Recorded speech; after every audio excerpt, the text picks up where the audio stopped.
సిద్దిపేట జిల్లా కొమరవెల్లి మండలం గురువన్నపేట గ్రామంలో దారుణం వెలుగు చూసింది. 7వ తరగతి విద్యార్థినిపై అదే గ్రామానికి చెందిన యువకుడు అత్యాచారానికి తెగబడ్డాడు. విషయం తెలుసుకున్న కుటుంబ సభ్యులు, బంధువులు సదరు యువకుడి ఇంటిపై దాడి చేశారు. నివాసానికి నిప్పు పెట్టారు. సమాచారం అందుకున్న పోలీసులు పరిస్థితిని చక్కదిద్దే పనిలో పడ్డారు. సిచ్యువేషన్ను అదుపులోనికి తెచ్చారు. కేసు నమోదు చేసి దర్యాప్తు చేస్తున్నారు.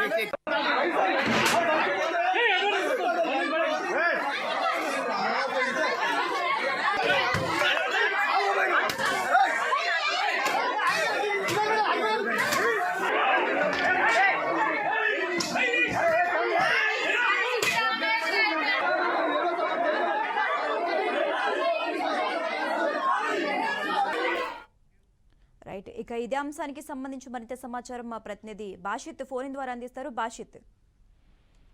శశిరేఖ, ఈరోజు సిద్దిపేట జిల్లాలో కొమరవెల్లి మండలం గురువన్నపేటలో దారుణం చోటు చేసుకుంది. గత 2 రోజుల క్రితమే గురువన్నపేట గ్రామానికి చెందిన 7వ తరగతి విద్యార్థిని మైనర్ బాలికపై అదే గ్రామానికి చెందిన శంషుద్దీన్ అనే యువకుడు అత్యాచారం చేస్తాడని తెలియడంతో కొమరవెల్లి పోలీస్ స్టేషన్ లో పోక్సో చట్టం మీద అతన్ని అదుపులో తీసుకుని అతని మీద కేసు నమోదు చేసి అతన్ని రిమాండ్ కూడా తరలించారు. కానీ ఈ రోజు తెల్లవారుజామున కొంతమంది యువకులు గ్రామంలో ఇలాంటి అప్పుడు చేష్టలు చేస్తున్న వారిని ఇంటిని ఉంచొద్దనే ఉద్దేశంతో వాళ్ళ ఇంటి ముందున్న జేసీబీ, కార్లు, బైక్లను కూడా ధ్వంసం చేసి వాళ్ళ ఇంటికి కూడా నిప్పండించడం జరిగింది. ఈ ఉద్రిక్త పరిస్థితి నిలవడంతో సిద్దిపేట నుంచి చుట్టుపక్కల పోలీస్ స్టేషన్ నుంచి పోలీసులు సంఘటనా స్థలానికి చేరుకుని ఆ ఉద్రిక్తను కొంచెం అదుపులో చేసే ప్రయత్నం చేస్తున్నారు. ప్రస్తుతం గ్రామంలో ఉద్రిక్త వాతావరణం నెలకొంది. Shashirekha. Okay, right, thanks for updates బాషిత్.